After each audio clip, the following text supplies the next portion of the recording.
เอาเลยถ้าผัดเก็บให้แม่เจ้าผัดเก็บโยนผิดโอ้ยพี่น้องเขาจะแพ้แม่เจ้าไปสินั่น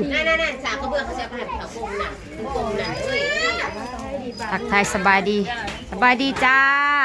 สบายดีพี่น้องมาแต่น้ำเล็กหน่อยมาแต่น้ำเล็กน้อยทักทายสบายดีตอนนี้อยู่เฮือนพอเลิศพี่น้องกำลังจัดเตรียมงานดองลูกสาวหลาเพิ่นสาวบนแม่น้องน้ำมนต์เตรียมสิเฮ็ดน้ำข้าวปุ้น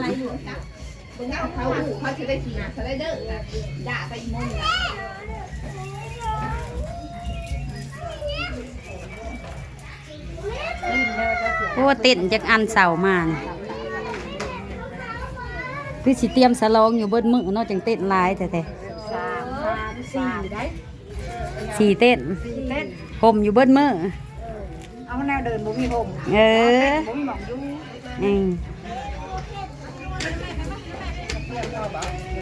ยุ่จนน้ำมันใหญ่เลยได้จากสิมา5กะสิมาแต่งดองน้ำมันกินสิมได้คุ้มค่าขนาดเลยถ้าบอสเอ้าเห็นเพิ่นเอ้าแว่นแตกบานนี่อ้าวขาบุมี่แว่นก็ได้เฮ้ยถึงน้องเหยียบถึงน้องลูกอันนี้คือเอาผ่าสะอาดเสร็จแท้อันน่ะเสร็จนะ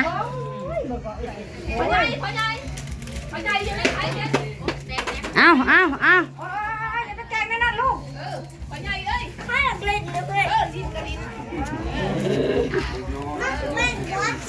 อย่าดื้อตีลูกอย่าดื้อตีบอกไดมอนปลาคนบักงามคือเป็ดสามสูมาอยู่น้ำแม่ไปทำไว้มานั่งน้ำแม่ไว้ลูกไว้กินหน่อยกินขี่มันจะได้ดื้อลูกมาไว้ทำไว้เอาแพร่ให้แม่ไว้ลูกแล้วแต่ทานจะหน่อยปกติแหละมีแล้วฮะหมดจานอันนี้ตู้เย็นหมอแช่ไว้แล้วหอยจันน่ะพ่อแล้วมันแช่ไว้ตะขึ้นแล้วฮักเลยบ่เปิดมึงดูหาตู้เย็นนี้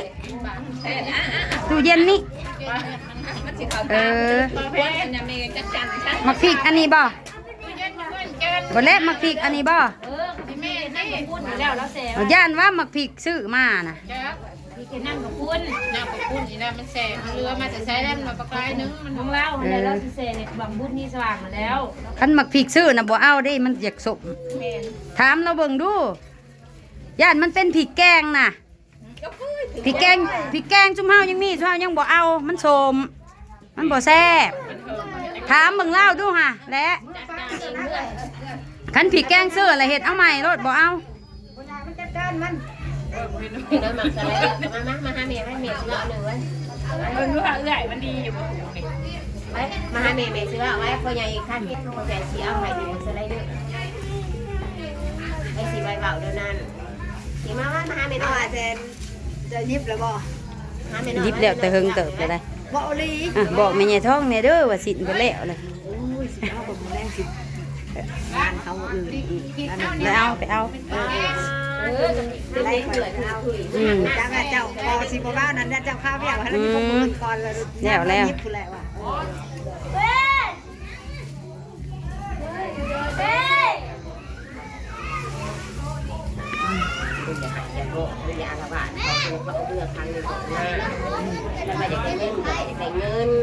สวัสดีพี่น้องกินข้าวน้ำกันเด้อข้าวน้ำกันพี่น้องหากระเจกินข้าวหากระจีได้กินข้าวนี่แล้วมืออื่นแล้วสิเป็นเจ้าสาวมืออื่นบ่เป็นเจ้าสาวน้ำหมูพี่น้องเจ้า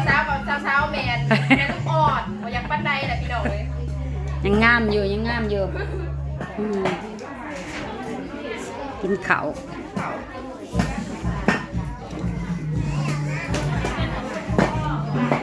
เบิ่งเห็ดยังปกเปกปกทูทั้งพี่เห็ดตีนไก่กับอวบอันแท้เนาะมีแต่ตีนบักใหญ่ไว้ ปุ๊บทันอยู่บ่เฮ้ยมึงได้นี่ฮิปุ๊บทันอยู่บ่ปุ๊บปรับโลดใครอยู่ป่าเฮาใส่กางเกงขาสั้นทั้งหมด สบายดีพี่น้องงะแน่มือนะ ป่าเฮาเฮ็ดปลานิลทั้งนั้น กลัวปลานิ่มทำมังงะใส่ก็ คักเนาะ ต้องมาหายชุบหายเสียงเลยนะ จะน้องเลยได้บักกระดอน้ำหนักเอาบักบ้องใช่หน้านั่งถ่ายเอาก้อนงามเลยเด้ โคนายิ้มเปื่อยๆมาเลยผมตีเจ้าผมบัดงามอีหลีมาแล้วพอละวงบ่แต่รักษาชุทางกับกูชิว พี่น้องน้าสาวข่อยมาแล้วผมจะมางามสันคนต่างประเทศ สบายดีพี่น้อ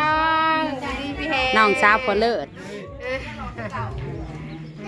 มานอนอยู่พี่ตะวา จังว่าทุกเช้าว่ามื้อแรงว่าอยากให้นอนอย่าสิมาเอาว่าสาหักพ่อใหญ่แบบให้นอน ก็นอนตะวะ จังว่า สร้างเป็น ก็นอนเลยเนาะ เออ พูดอนาคตดีไผบ่ให้นอนนั่น นางนวม โอ้ยเป็นอย่างแม่บริพักผ่อนแบบว่าตักไหลให้เล่เนี่ยเราไปนอน อย่าเราไปนอนอย่าเราหิวนอน มันสิเสียงดังบ่ มันก็ดังอยู่แล้วของเปิดอยู่พูด ก็บริโนอนแล้วยันเป็นนั้นเป็นหมิ่งเป็นมีดต้องเราบอกอยู่ดีไม่แห้งมาได้ แต่น้ำเราแข็งๆนี่อย่าเราหิวนอน แรง ไม่ใช่กระเทย หมอเลยว่าจะมาเอา ก็เมื่อนอนน้ำลานเมื่อนอนน้ำน้องบูมนี่มันจังใกล้เด้อเมื่อนอน พังไปคันนอนนั่นเมื่อนอนน้ำลานเด้อเมื่อนอนน้ำน้องบูมเด้อคนบ่คือหมู่พี่น้อง ขาวไปนำบดขาวแต่ว่าขาวมันทางขาวแห้งดีแบบนี้ได้ ปล่อยเป็นธรรมชาติเราบ่ได้ยอมในหยังบ่มาเป็นปัญญาเป็นวันเพศตาตาผลเทียนเลย อ๋อสีน่ะเพศตาได้ ปล่อยธรรมชาติ เข้าไปได้ไปเรียกไปงานใช้ไปอยู่แต่เลือด อยู่แต่เฮือนสุขภาพบ่ดีนะสาวนี่เป็นป่วยนะเบาหวานตาน่ะยิ่งเห็นหุงข้างหนึ่งได้เนาะข้างหนึ่งน่ะบ่เห็นบอดแล้วข้างหนึ่งเห็นข้างเดียว เห็นจากชั้นอยู่ใกล้กับหูจักสามหูจักกับหูจักอยู่ไกลกับบ่ฮู้แล้วเนาะจื่อเสียงปากครับ ถือเสียงปากมื้อแรงบ่นางน่วมมา แรกว่าจะมาเอา นางวาดได้มามื้อใดวะเจ้ามื้ออื่นเนี่ย ว่านา ให้ท้ากับมื้ออื่นเช้าจังสิมาพวกเวลาหน่อย เขาเวลาน้อยนะพวกนี้เขามามื้อมันโลด บ้านนี้บ่ายโมงโอ้ยเย็นแล้วเขาขาหัวเลยเพิ่น เซลอยู่พี่น้อง ไปเปิดมา แล้ว จะมา มาพากันมาแต่เช้า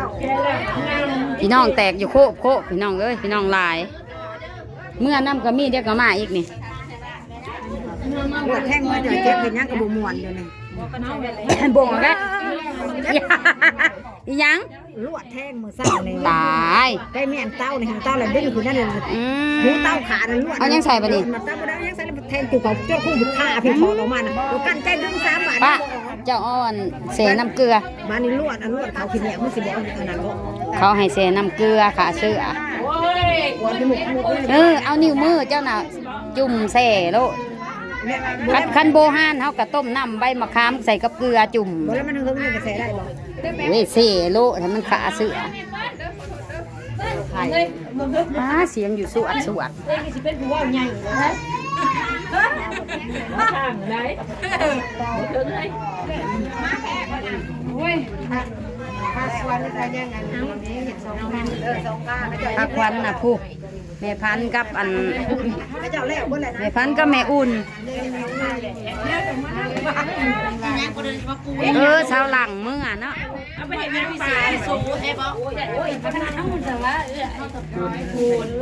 ก็นั่นแหละก็จอบลอยอย่าเล่าควันเด้อ งานของเรา อย่าเล่าควันข่อยเด้อข่อยอยู่ใกล้ๆนี่ เราควันเราพูดมาเมาได้ที่นี่ค่ะ อย่านินท่าข่อยเด้อข่อยอยู่ใกล้ๆข่อยได้ยินได้ ฮะเอาโหลดแล้วร้านเจ้าคือกัน สิขาเขาเลย เอาเด้อแม่อยู่เอาร้านนะแม่ คือรองไม้นะคะ เพิ่นมักเว้ามวนเว้ามวนเพิ่นก็ย่าดอกโอ้เพิ่นได้หยังมาเนาะ อันเอาเมื่อเวียนในนาซาในเมื่อตู้ต้องก็ได้ อีหยัง ซีนเขาจะเอาไห้เลยสิเอาไห้ยีนวกมาเลย เออเสียเมื่อใส่ตู้ไว้บ่เออแดงเอาเมื่อใส่ตู้ไว้น้ำร้านพุ่นมันจังบ่ปน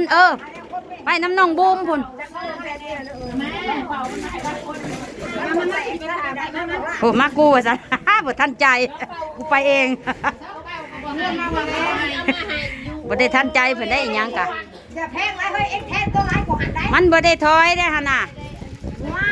เอาอันนี้นะเอาใส่จานชูบ น้องบอส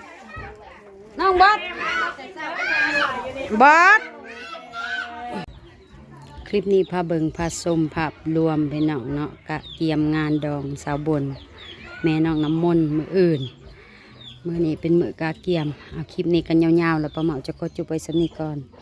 ฝากกดไลค์กดแชร์กดติดตามในเด้อพี่น้องเด้อพอกันคลิปหน้าสบายดี